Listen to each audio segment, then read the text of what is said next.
Assalamualaikum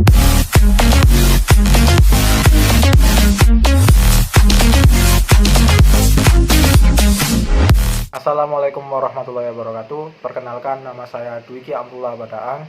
Saya dari Universitas Bayangkara, jurusan Teknik Informatika semester 2. Di sini saya mau memenuhi tugas akhir saya atau yang bisa disebut UAS. Untuk jawaban yang pertama, saya memilih customer. Kenapa? Karena di rumah sakit gak ada yang namanya gak ada pasien. Jelas ada pasien. Nah, kalau sebuah rumah sakit tidak bisa melayani pasien, ya apa gunanya rumah sakit itu? Nah, di sini saya ingin mempermudah pasien untuk mendaftarkan diri ke rumah sakit itu, menjalani pemeriksaan atau segala macam dengan membuat SIM khusus customer.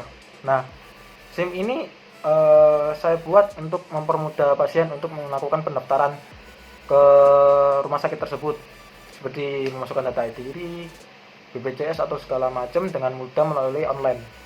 Nah, setelah mendaftarkan diri, kan jelas sudah masuk ke dalam RS tersebut atau bisa dianggap memiliki identitas diri untuk berobat di sana. Nah, setelah sudah mendaftarkan diri, kan si pasien bisa lebih mudah untuk pemeriksaan.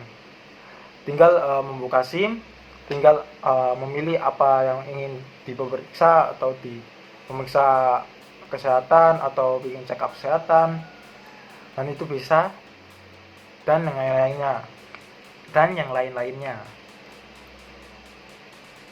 Dan itu soal jawaban pertama saya memilih customer. Saya ingin mempermudah customer, seorang pasien. Saya tidak ingin mempersulit pasien, karena untuk pelayanan pertama di rumah sakit itu harus benar-benar mempermudah pasien. Kalau tidak, mungkin pasien akan enggan ke rumah sakit tersebut. Nah, itu jawaban pertama saya. Lanjut ke jawaban kedua, soalnya ada di bawah. Saya akan kasih di bawah video. Nah, untuk jawaban yang kedua, ini saya akan tampilkan IRT yang telah saya buat. Nah, IRT yang telah saya buat ini, saya buat sesimpel mungkin. Nah, ini untuk soal yang nomor 2. Nah, ini yang IRT yang saya buat sesimpel mungkin. Nah, sini saya buat konsep SIM rumah sakit untuk customer. Nah, di sini customernya, pasiennya. Nah, di sini saya untuk pasiennya, untuk memasukkan nama, nik, alamat, dan nomor HP. Nah, di sini yang bisa memungkinkan untuk pencarian data, mungkin pasti ada nama yang sama. Nah, kalau kita lihat nik, nomor induk kependudukan di KTP kita masing-masing jelas berbeda, tidak ada yang sama. Dan alamat pun mungkin bisa sama, mungkin satu keluarga, satu alamat juga bisa. Dan nomor HP pun ini bisa dikatakan tidak ada yang sama atau menyamai. Nah, di sini setelah pasien mendaftarkan diri, membuat akun, dan setelah itu, ingin memeriksa. Nah, misalnya ingin meriksa check up kesehatan. Nah, setelah itu masuk ke periksa. Nah, periksa ini kita juga akan diakses langsung dari dokter. Nah, di sini dokternya akan langsung dipilih untuk sesuai spesialisnya. Nah, di sini saya akan memberikan contoh bagaimana kita periksa melalui SIM. Nah, setelah kita sudah memiliki akun, nah kita akan memilih menu periksa. Nah, menu periksa ini kita akan diantarkan ke dokter yang kita butuhkan. Seperti kalau misalnya kita check up kesehatan, di sini kita akan diarahkan ke dokter untuk spesialis emang dokter umum. Dan kita akan dikasih yang namanya nomor antrian. Nah, di sini kita bisa melihat nomor antrian tidak melalui kita ambil dari petugas atau apapun, bisa dilihat dari smartphone masing-masing. Dan kita tinggal menunggu panggilan tersebut. Dan setelah nomor antrian kita disebut, nah kita baru menuju ke dokter itu. Nah, setelah periksa jelas dokter akan memberikan obat atau emang memberikan keterangan sehat atau tidak. Nah, setelah dokter sudah memberikan keterangan kalau misalnya kita sakit apa, batuk atau panas, kita akan dikasih sebuah seperti nota. Nah, di sini kan saya memakai SIM. Nah, tersebut, nah dokter itu pun bisa mengirimkan nota itu melalui smartphone masing-masing. Tinggal memberikan data yang dibutuhkan untuk pengambilan obat. Nah, setelah kita mendapatkan pengambilan obat, masuk ke pasien lagi. Nah, kita tinggal ke pengambilan obat, ke apotik, menuju ke apotik di rumah sakit itu. Nah, kita tinggal eh, memberikan tanda bukti atau nota tersebut, kita harus mengambil obat apa.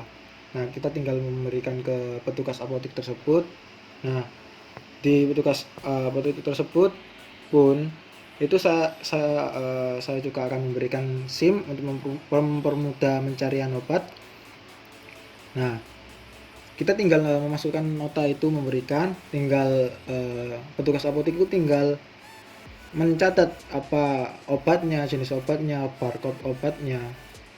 Nah, setelah selesai kita tinggal bayar obatnya. Setelah itu selesai, simple. Ini saya buat sesimpel mungkin, tidak keseluruhan dari rumah sakit. Kalau misalnya keseluruhan mungkin ada seperti rawat inap atau UGD, operasi atau segala macam. Untuk tingkat lanjutnya lagi itu saya akan buat lebih lanjut lagi kalau misalnya ada waktu yang lebih lama lagi.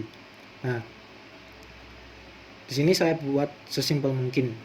Ini saya buat sesimpel mungkin, pasien ke dokter, pasien untuk pengambilan obat ke apotik. Dan itu jawaban soal nomor 2 saya tentang ERD yang saya buat untuk SIM para customer.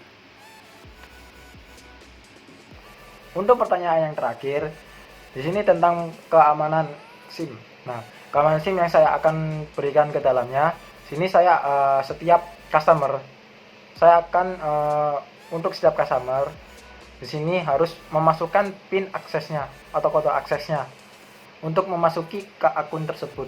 Nah, setelah masuk akun tersebut, nah di sini saya akan seperti memasukkan untuk backup data atau misalnya mungkin keamanan lebih lanjut dengan memasukkan email atau nomor HP.